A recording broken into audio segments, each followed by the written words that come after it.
And Hello, and welcome to the World Sand Project. I'm Shelley Carney. and I'm Toby Younis. Why are you dressed like we're going to the beach? You said we are talking while appearing on the beach today. Well, yes, because our background is the new beach background. Yeah. But we're not actually going to be on the beach. We're just going to be talking about sand, which is pretty beachy. All right. I guess So- that'll do. But that's really cute. I got to say that for All right. That's my beach bunny outfit. Beach bunny. Beach bunny. Bunny, beach bunny. All right. Hi, everybody. Thank you for joining us today. My name is, as I said, Toby Younis. My partner, Shelley Carney, Hi. who is totally prepared for the beach. And we have, as you can see, we have a new beach background. And the reason is we're going to talk on this channel, the World Sand Project, we're going to talk about sand. So, is that sunscreen? Yeah. Well, under these lights, I guess you could. I guess you could sunscreen it. So, first of all, we would appreciate it if you like this video. YouTube likes it when you like our videos, and of course, you can see our beach bunny here likes it when you like our videos. Share our video with your family, your friends, your neighbors, your business associates, and the entirety of your social networks, so that we can Grow the channel. And then last but not least, if you're not already a subscriber, this would be the ideal time to subscribe. And that way, every time we launch a live stream or we schedule a live stream, you will be informed and in the know. And this is an important project because we're going to be talking, as I said, about sand. But I'm going to give you a little bit of background. When I first returned to New Mexico in 2010, I had never worked on a documentary film other than those on behalf of the federal government. And for the majority of them, most of my work was for the intelligence community and the federal government. When I returned to Santa Fe, I was asked to do a documentary by the Spanish Colonial Art Society. Soon after that, I was asked to help manage the public access television station here in Albuquerque. And I started conducting courses. And one of the courses I taught was what I'd call speed documentary making. That is a 30-minute documentary in 30 days, a 60-minute documentary in 60 days. One of my students was a woman whose name was Janet Bridgers. Janet is the president of Earth Alert. She has since, in the intervening years, become a good friend. And she had a plan for developing a documentary, but about the 5th class into my 10-class session on documentary making, she came up to me and she said, "You know more about this than I'll ever be able to learn. How'd you like to enter into a partnership with Earth Alert to make this documentary?" And I had never, although I think of myself as an environmentalist in the, classic sense of the word, I'm not an activist. I recycle my products. I try to buy cars that don't use a lot of gas, et cetera, et cetera. In that sense, I was an environmentalist. But Janet is a lifelong activist and environmentalist, and as I said, the president of Earth Alert. And she was most instrumental in the effort to protect the California coasts. Well, that story goes back to an oil spill that took place in 1969, an oil spill that covered the beaches at Santa Barbara. And if you've ever been to Santa Barbara is one of the most beautiful cities on the coast in California. And this oil spill basically covered all those beaches in black tar. And it was basically 1969, the beginning. This Santa Barbara oil spill was the beginning of what we now refer to as the environmental movement in the United States. That genesis took place in Santa Barbara in 1969 with the citizens, the average citizen, that started working to make sure that never happened again. And what eventually occurred after a 10-year effort was something called Proposition 20. And Proposition 20 is called the California Coastal Protection Act. And again, I became familiar with all these because what happened is Janet asked me to work on her first project, which was Stories of the Spill, which was the story of the Santa Barbara oil spill as told by the people who fought it. And then we did Heroes of the Coast. And Heroes of the Coast is the story of all the people who worked to have Proposition 20 become law. California has this lawmaking process that if the legal entities, if the people responsible for making laws in their legislature aren't making the laws you want, you can establish, the average citizen can establish a proposition, and eventually that proposition gets voted upon, and it becomes law. If it passes, it becomes law in the same way that the laws the legislature passes become law. And so Proposition 20 came about, and that's what these two things are about. Well, I learned more about the California coast and eventually all the coastal properties in the U.S. Than I ever imagined I would. I was born and raised in New Mexico and spent most of my life in Virginia, which does have coastal, but I never thought of it as a problem.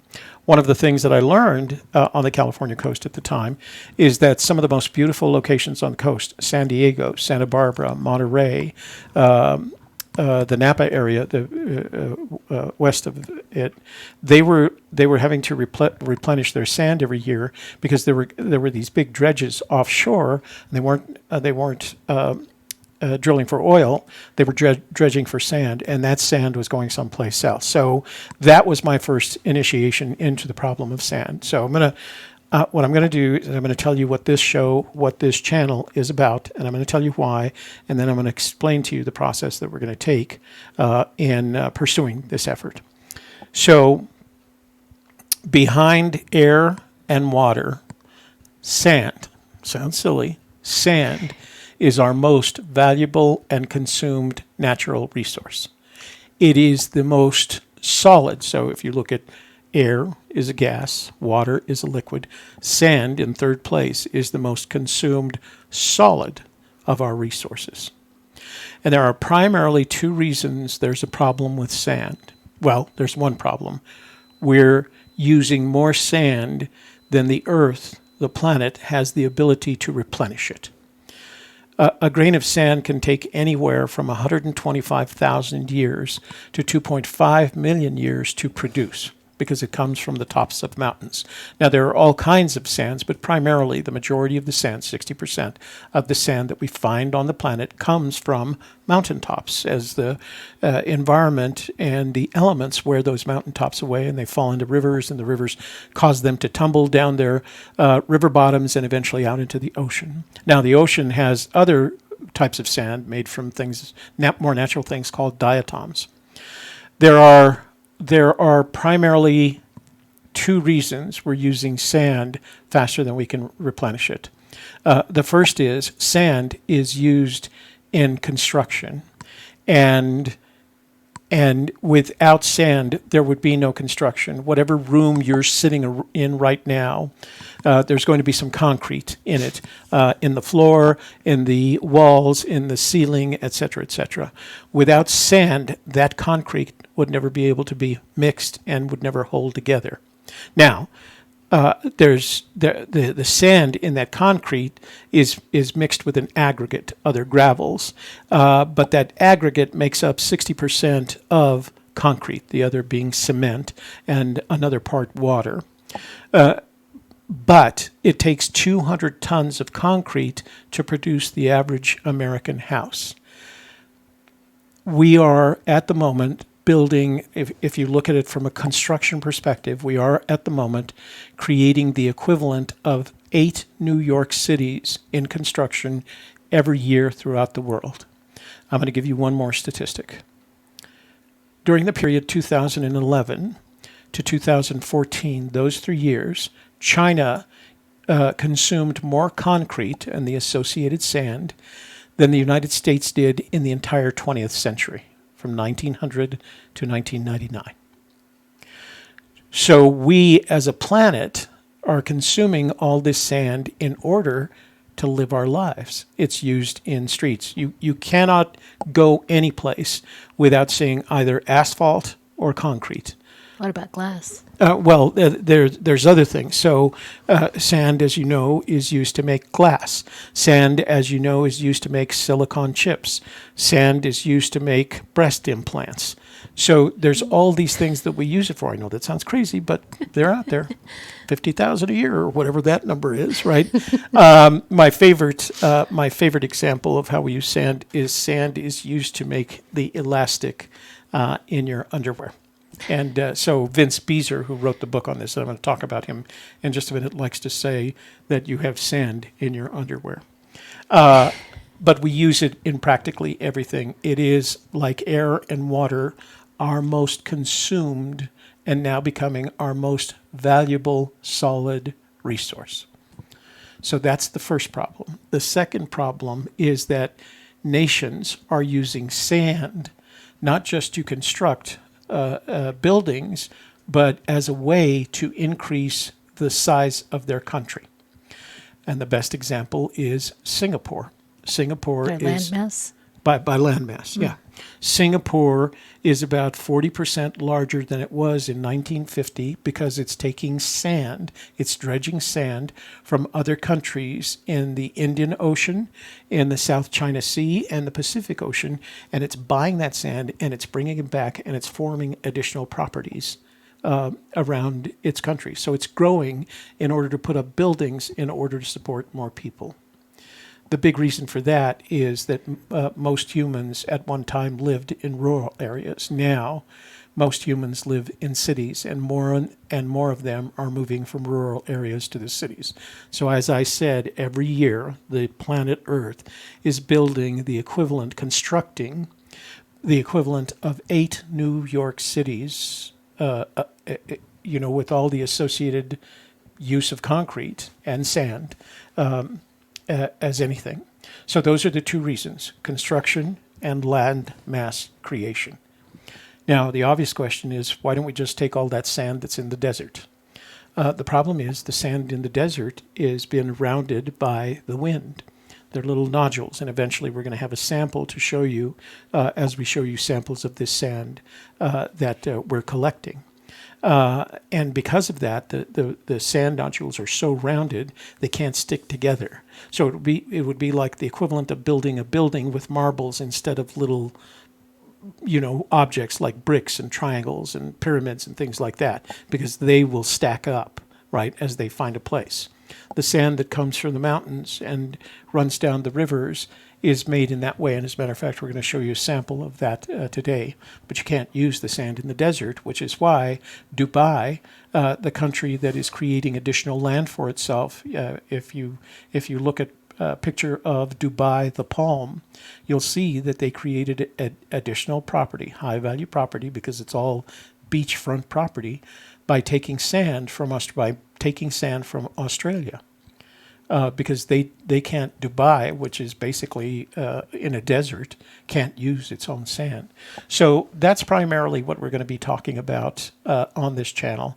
And we're going to hope you come along with us for the ride as we explore some of these things. All right. Are we going to look at some sand? Well, first I want to show you some of the resources that we've provided for you to this point. And I'm going to do a screenshot here first. Let me get over here. So as you know, screenshot. As you know, we've created our own channel called the World Sand Project. And you're here now. And this would be a good time when you get there to subscribe to it as we produce more and more videos. In addition to that, we've created a playlist of all the credible videos that we could find relating to the problem of the disappearing sands. And if you just go through, I'm going to strongly recommend you go through that second one. It's only about 15 minutes long. It's a TED Talk given by a gentleman whose name is Vince Peiser. He's a journalist, and he effectively wrote the book. It's called The World in a Grain. And give us a larger screen. Pardon me. Oh, okay. I'm going to go back to the larger screen for just a sec. So this is Vince Peiser's book. It's called The World in a Grain. And he effectively, as a journalist, and what prompted him to write this story is he was going through his Google Stories one day, and he read a story about an East Indian man who was murdered. And then in the rest of the story, they said he was murdered over sand, over not dirt, but sand. And so he went to investigate, and he found out that in India, there are at least, in the past 5 years, there have been at least 100 deaths, murders, related to the use, the collection, the dredging, the stealing of sand. As a matter of fact, if you search Sand Mafia in YouTube, you'll get literally hundreds of videos, most of them in Hindi, East Indian, talking about the sand mafia. There is actually an organized crime unit whose sole purpose in life is to buy or steal and sell sand. And they're doing it all over the world. And they're not the only ones. There are Russian oligarchs who are doing the same thing with Russian lands.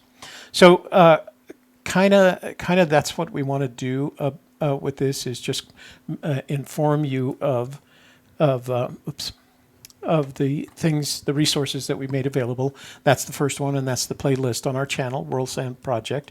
In addition to that, there was in 2018 a 165-page report written by the World Wildlife Fund on the impact of sand mining on the ecosystem, and you can download. I've put a link. Let me see what we've got here. So I put links to the playlist, to this report that you can download, and to a second report that was done by the UN in May of 2019. Those links are all in the description box below if you'd like to explore any of them. In addition to that, we're going to be talking today about this beach, and this beach was whence a sample that was sent to us by William Hada that we're going to look at under the microscope in today's show. Okay. Okay. So Bill Cross wants to know, isn't white sand gypsum? It is, but sand can be created from any material that can be broken down by nature. So in the ocean, you'll find sand that's basically the skeletons of small single-celled animals called diatoms. But when it washes up on the beach, unless you look at it under a microscope, you'd never be able to tell. So sand can be created, the sand that's in Great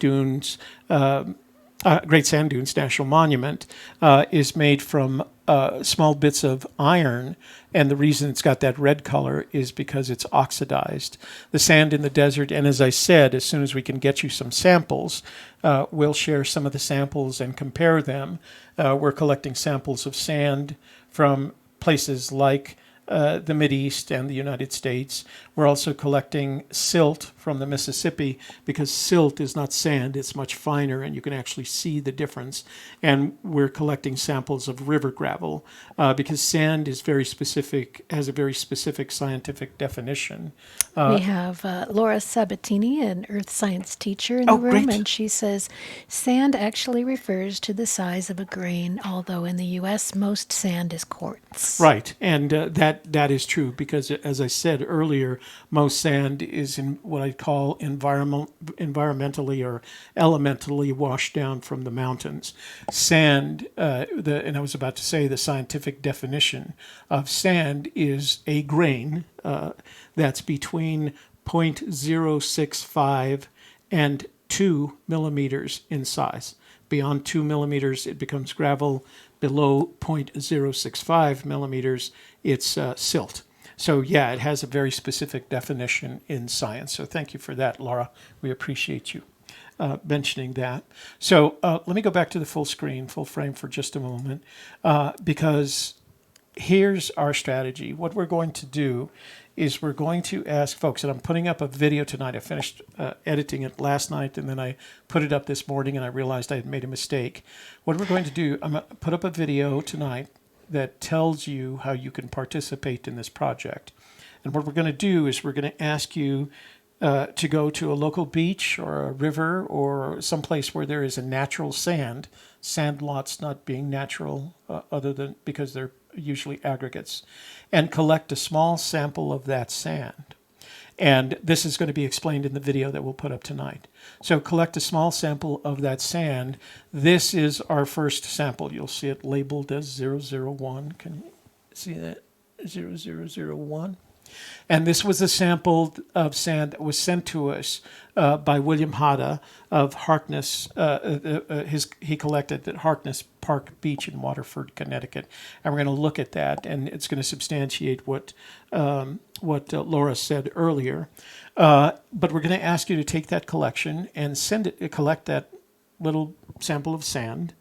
We're going to ask you not to collect sand from areas where sand collection is not legal, and it can happen in state and local parks. Check your regulations. But you can always collect the sand that's in your shoes, et cetera, et cetera.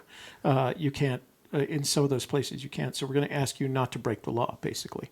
But if you can collect a very small sample of sand, a teaspoon should be plenty. Put it in a plastic bag, put that plastic bag in an envelope and send it to us.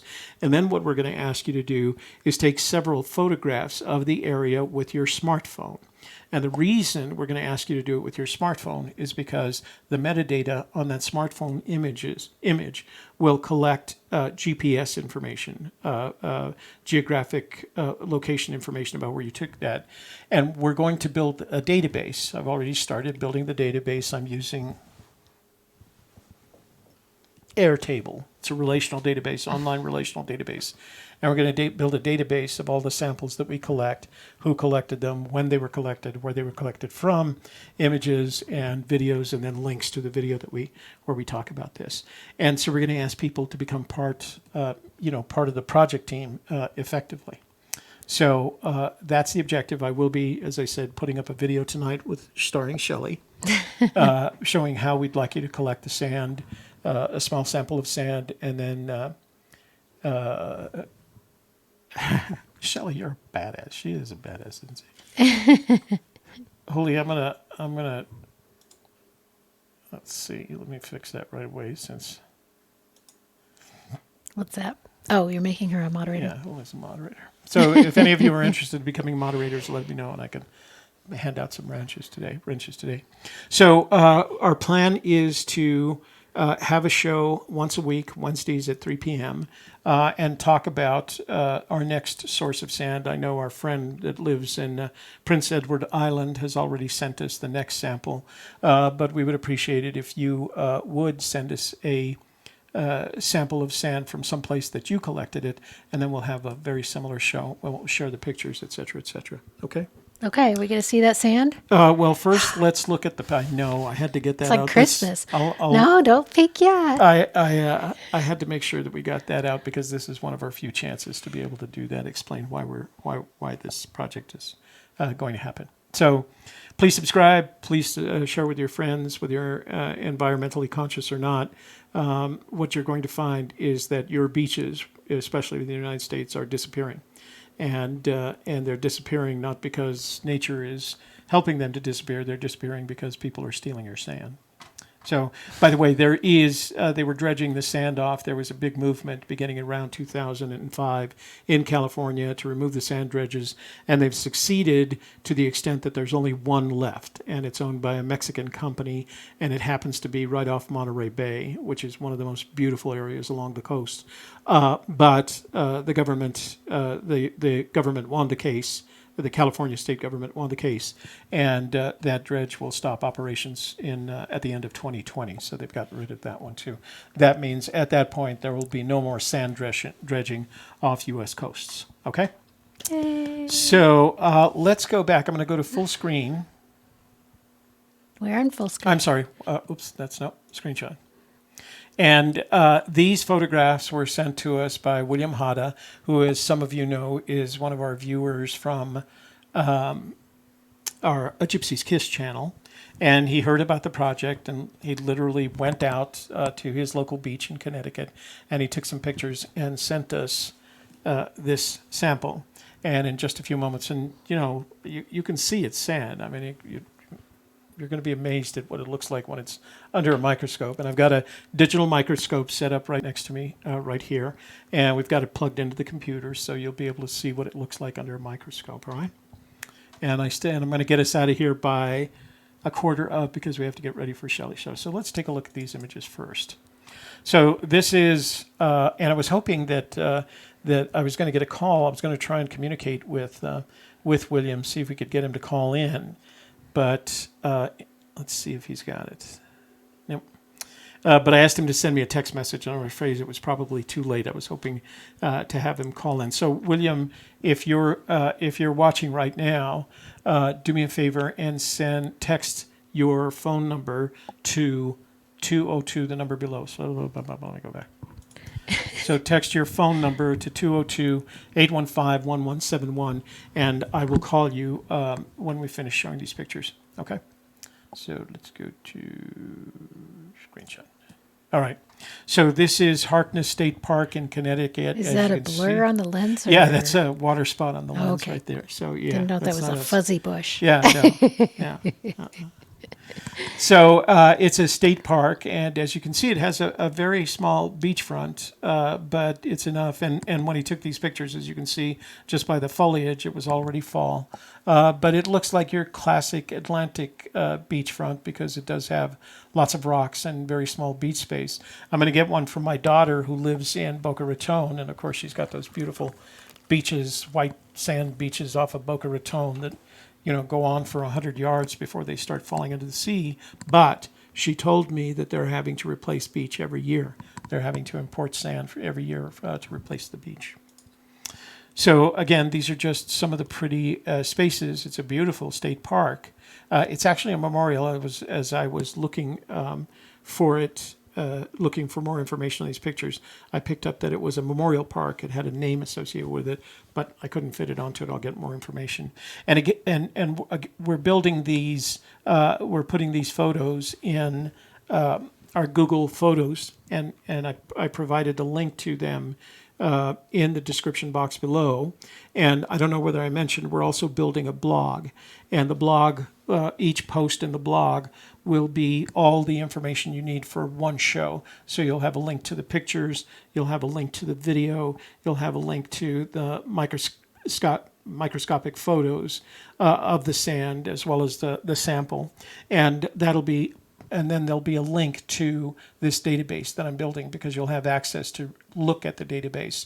And the more every sample we get will include in the database, and it'll have information. So, Laura, if you find this helpful for teaching, maybe you spread the word to some other earth science teachers that this channel exists, and there is a resource. Yeah.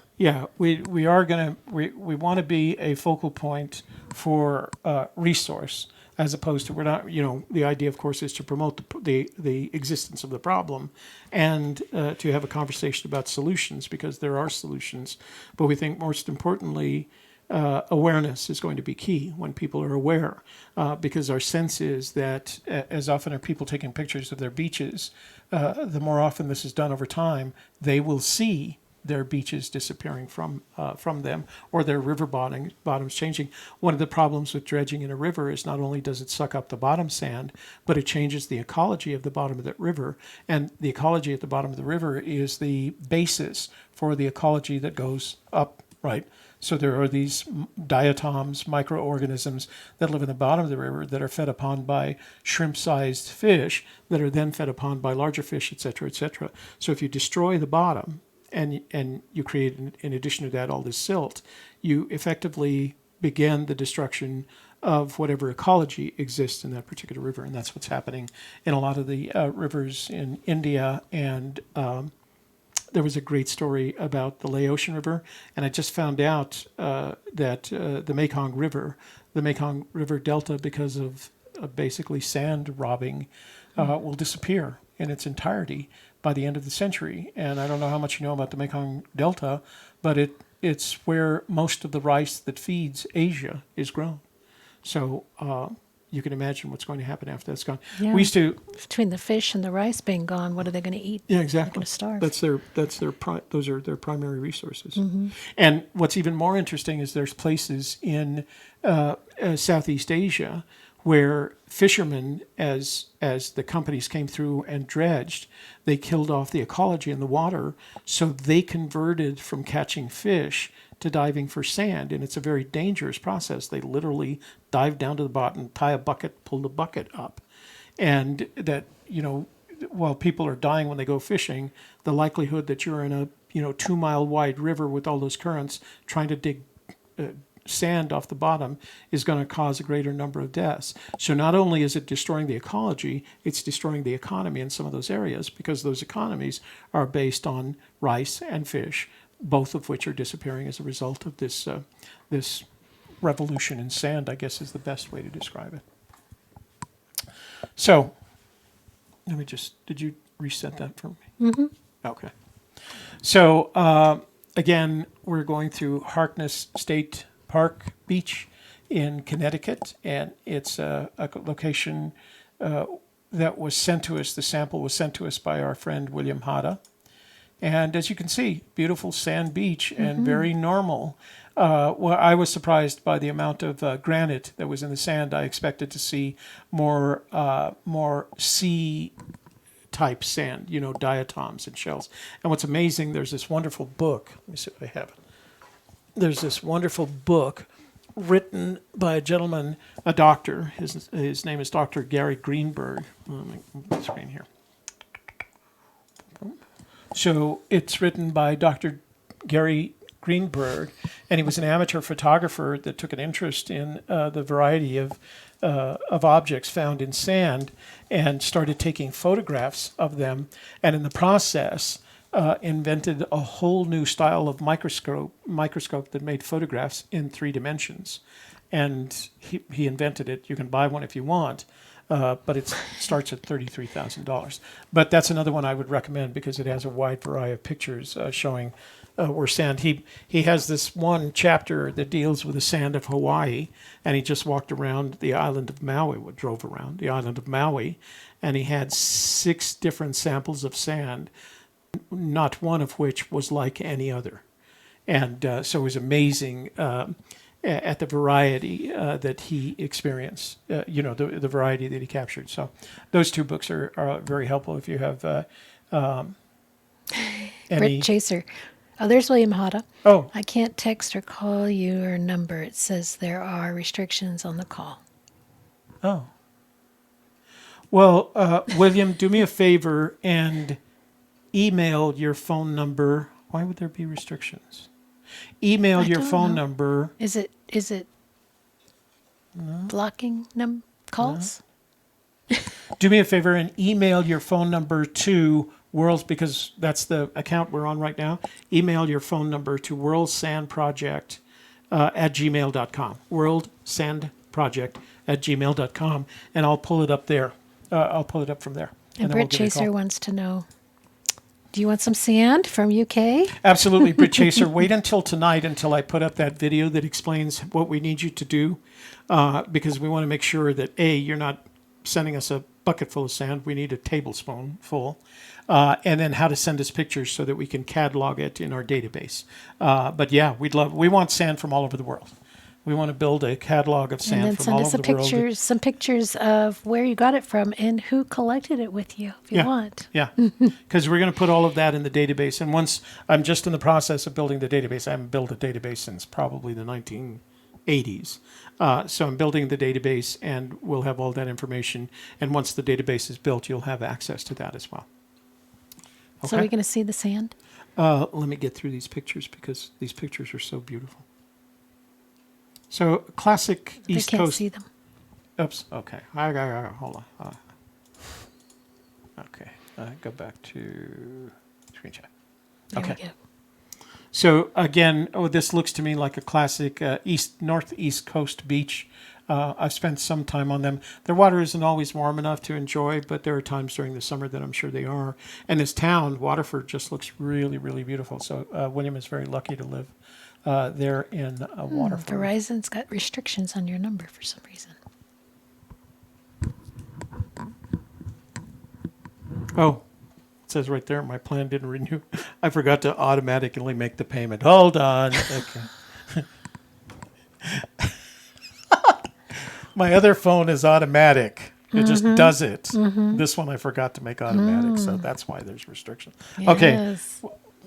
So I'm not going to take the time today. William, we will save our call for another day because I just saw the message. My Toby plan gets his didn't act renew, together. make a payment. I didn't make the payment done. So I got a second telephone last month so that we could use the 202 number. And my other phone, I don't have to worry about it. It's an auto payment every month. They just pay it. This one I forgot to do that. So it says, Verizon message, your plan didn't renew. Make a payment today. So I'll take care of that after the show. You Sorry. better. Nobody's William, going to be that was able my to fault. call all That's day. right. I got to do that right now, don't I? Okay. I'll take care of it, William, and then we'll have a conversation. Okay? So again, I put a link to these photos in the description box below. You can take a look at them when you get a chance, as well as links to the 2 reports and the playlist to all these objects. So please take a do it. You ready to look at some sand for just a few minutes? Oh, I forgot. What? We need to look at sand. Okay. Let's look at some sand. Been waiting the whole show to look at sand. So this is the sand that William sent us under the microscope, and it's not, I don't have it so magnified so that you can't tell what it is. I was surprised at how white it was. There's those little black things in there, and one of our members in our membership vault is a geologist. His name is Rick, and he's going to help me look at these things. But as, who was it, Laura? Yes. Laura mentioned all those crystalline diamond-looking little things there. Those are granite, and they look like little tiny diamonds. But there's other things in there you can see occasionally, and I'm going to have to move it around. So you'll see some other objects that are different forms of rock. I saw some olivine in there. See that green one in the middle right there? Mm-hmm. I haven't seen any of the more natural things, but when you see them, they stick out like a sore thumb because they actually, if you ever saw a conch shell, for example, not a conch shell, ammonite, that rounded shell, nautilus shell. There are effectively miniature nautilus shells in beach sand because there were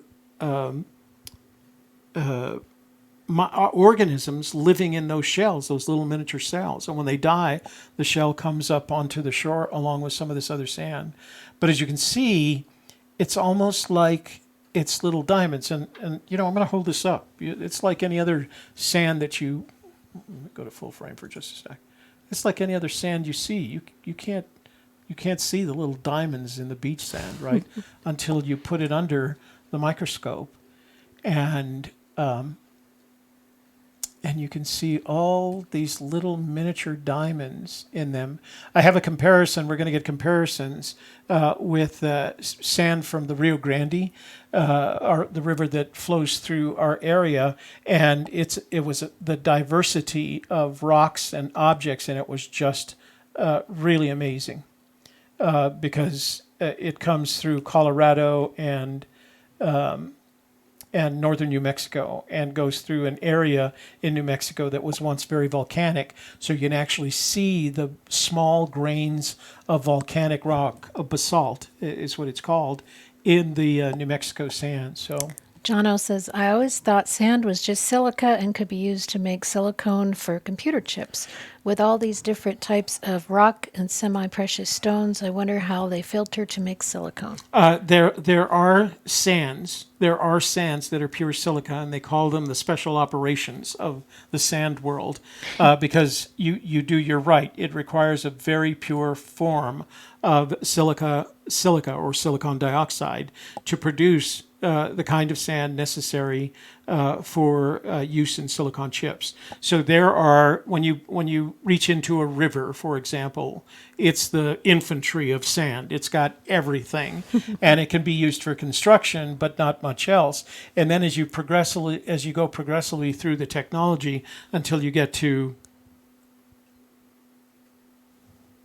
well, in between that is glass, which requires an even more refined form, and then the silica required to make silicon chips, which is the highest and most refined form of sand. And at that point, you're just dealing with what you see in this image, the pure quartz, the clear little granules of quartz that you see. And as you're walking through the sand, it's hard to imagine that you're walking through what is effectively, to me, looks like a miniature field of diamonds. Laura says quartz sand is silicon dioxide. Right. Silicon, and all quartz sand. She's apparently a geology major as well. Oh, well, gosh. Laura, we should have a conversation from a geology major. 2 white minerals. Quartz sand is silicon dioxide. Minerals in granite or quartz are white feldspar. So you can see some of that white feldspar here. There's also some other colors in it, but you can see this beach sand that William sent us is actually mostly that clear quartz silicon dioxide that is used. Now, you couldn't use this for making silicon chips. It would have to be, I don't know how they cleaned up. The other thing, too, is that beach sand will have some salt mixed into it. So you have to account for that. So we're going to see over the life of this project, we'll see sands of all kinds. This is what I'd say a classic, Northeast. We've got all of our scientists US. in the room here. Yeah, that's great. Got Wayne Ross. He's a biologist, right? Biologist, yeah. A horticulturist, So specifically. there's some of the white feldspar, I guess, is that sand is. And I didn't even take a geology class in college, so I'm starting from scratch with this and learning as I go along.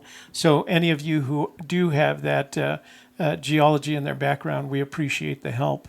So there's a green stone in there. There's a bunch of little tiny black things that I wouldn't be able to identify, but you can see that Laura describes both the crystal clear granite or quartz plus the white feldspar that goes along with it. Rick, I showed another sample to our friend Rick, and right away he saw jasper, and it had kind of a, I don't know, pinkish orange color to it, but that was from our Rio Grande sample. So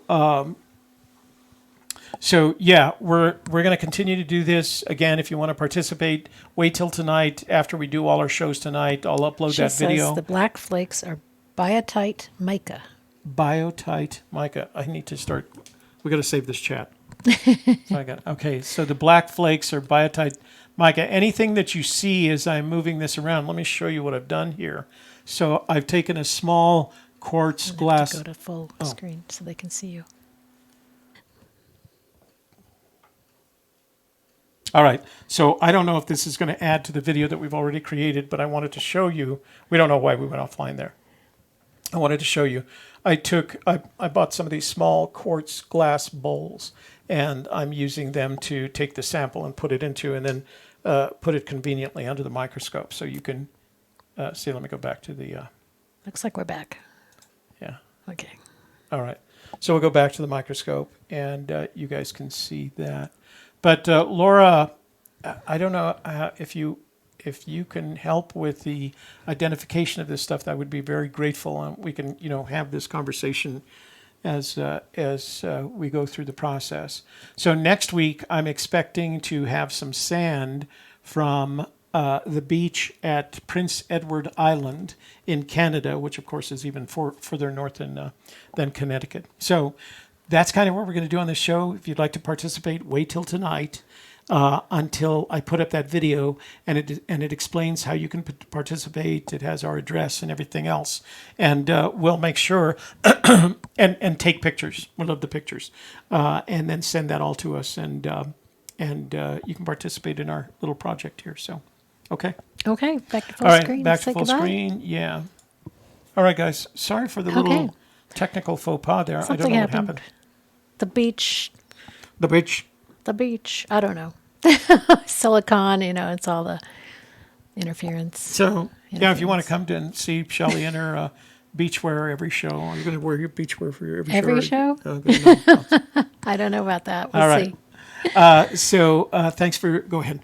You go ahead and close Well, it. thanks for being here today and for all your great questions, comments, topic, helping us out with the different kinds of sand.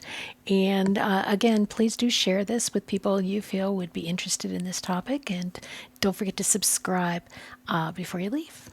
And for the World Sand Project, I'm Shelley Carney. And I'm Toby Younis. Thanks for joining us today. We'll look forward to seeing you next week at 3 o'clock, same time, same station. Take care.